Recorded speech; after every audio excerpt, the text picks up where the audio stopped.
धन, दुर्गा की पूजा से शक्ति, हनुमान की पूजा से बल व गणेश पूजा से धन, वैभव, ऐश्वर्य मिलता है तो सबसे विद्वान, धनवान, शक्तिवान, बलवान व ऐश्वर्यशाली शूद्र, अतिदलित, पिछड़े व आदिवासी होते। पर ये सबसे दुखी, गंवार, अशिक्षित, गरीब, बदहाल यही है। अंधविश्वास त्यागो, शिक्षा को गले लगाओ। शूद्र, ओबीसी, एससी, एसटी, इनकी हिंदू धर्म में क्या हैसियत है? नंबर 1, गीता के 4थे अध्याय के 13वें पद में लिखा है, ये जो ब्राह्मण, क्षत्रिय, वैश्य व शूद्र जो विभाजन है वह मेरे द्वारा ही रचा गया है। फिर भगवत गीता में लिखा गया है 9वें अध्याय के 32वें पद में, मेरी शरण में आकर स्त्री, वैश्य, शूद्र भी जिनकी उत्पत्ति पाप योनि से हुई है परम गति को प्राप्त हो जाते हैं। महाभारत में लिखा है शूद्र का प्रमुख कार्य तीनों वर्णों की सेवा करना है। महाभारत ये भी लिखता है कि शूद्रों को संचित धन से स्वामी की रक्षा करनी चाहिए।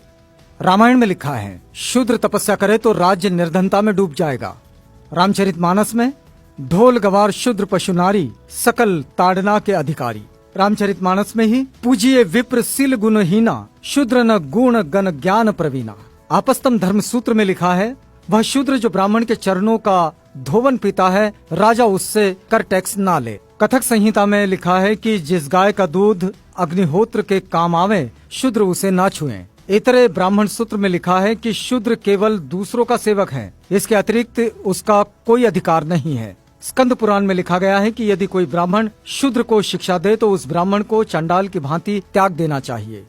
गौतम धर्म सूत्र में लिखा है कि यदि कोई शूद्र वेद सुन ले तो पिघला हुआ शीशा लाख उसके कान में डाल देना चाहिए। यदि वो वेद का उच्चारण करे तो जीभ कटवा देना चाहिए। वेद स्मरण करे तो मरवा देना चाहिए। विष्णु स्मृति में लिखा है कि देव यज्ञ व श्राद्ध में शूद्र को बुलाने का दंड 100 पर्ण।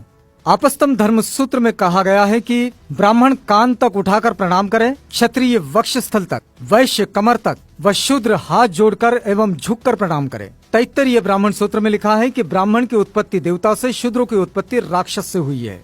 गौतम धर्म सूत्र में लिखा है यदि शूद्र जब तप होम करें तो राजा द्वारा दंडनीय है। शतपथ ब्राह्मण सूत्र में लिखा है कि यज्ञ करते समय शूद्र से बात नहीं करनी चाहिए। विष्णु पुराण लिखता है कि जो शूद्र अपने प्राण, धन तथा अपनी स्त्री को ब्राह्मण के लिए अर्पित कर दे उस शूद्र का भोजन ग्राह्य है। महाभारत के अनुसार शूद्र राजा नहीं बन सकता। गीता के अनुसार शूद्र को ब्राह्मण, क्षत्रिय और वैश्यों की गुलामी करनी चाहिए। रामायण के अनुसार शूद्र को ज्ञान प्राप्त करने पर मृत्यु दंड मिलना चाहिए। वेद कहते हैं शूद्र ब्रह्मा के पैरों से पैदा हुआ है इसलिए वो नीच है। मनुस्मृति के अनुसार शूद्र का कमाया धन ब्राह्मण को बलात् छीन लेना चाहिए। वेद कहते हैं शूद्र का स्थान ऊपर के तीनों वर्णों के चरणों में है। पुराण कहते हैं शूद्र केवल गुलामी के लिए जन्म लेते हैं। रामचरितमानस के अनुसार शूद्र को पीटना धर्म है। फिर भी एक सहनशील शूद्र अब भी इन हिंसक धर्म ग्रंथों और इन देवी देवताओं को सीने से लगाए फिरता है। जय विज्ञान, जय संविधान।